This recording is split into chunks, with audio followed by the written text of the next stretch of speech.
Welcome to Mission SONlight, reporting from the Inter-American Division of the Seventh-day Adventist Church. Our report today focuses on the Interoceanic Mexican Union Mission, located in the south-central portion of Mexico. You'll witness an amazing scene as scores of people publicly proclaim their love for Jesus. Mexico's rich history includes the establishment of highly developed civilizations, including the Aztecs. Early civilizations built one of the ancient world's largest cities. As a tribute to the gods they worshipped, Aztecs revived the massive urban complex that was eventually called Teotihuacan. The Pyramid of the Sun is the world's third largest pyramid, reaching a height of 230 feet. In 1573, construction began on what is now known as the National Cathedral. 2.5 centuries later, it was completed. It sits atop the ruins of an ancient Aztec temple complex. Among a population that is predominantly Christian, superstitions still have a hold on people's lives. Telling the story of Jesus to others is a primary focus of the members of the Seventh-day Adventist Church in Mexico.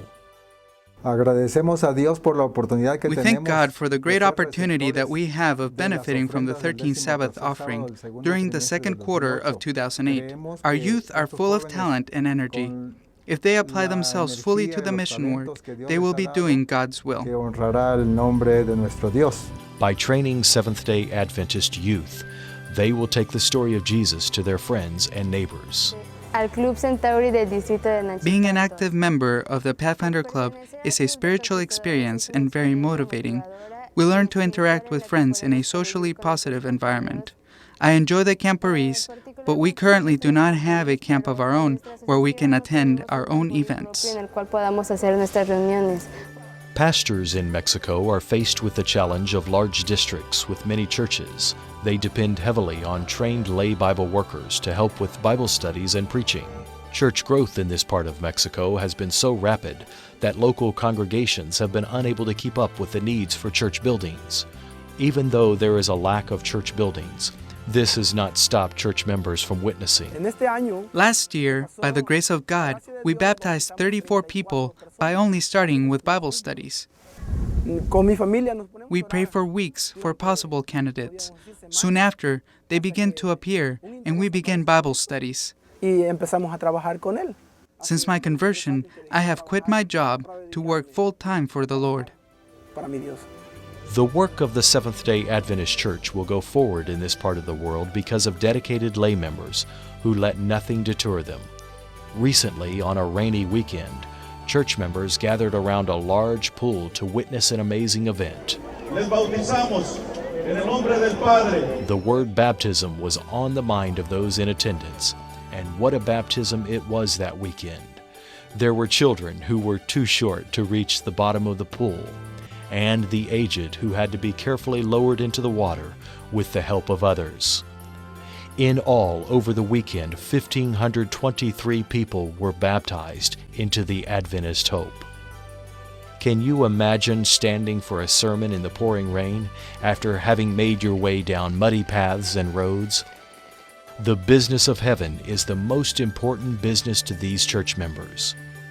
The story is told in Mexico of the boy heroes who defended the Chapultepec Castle, most famously known as the residence of Emperor Maximilian.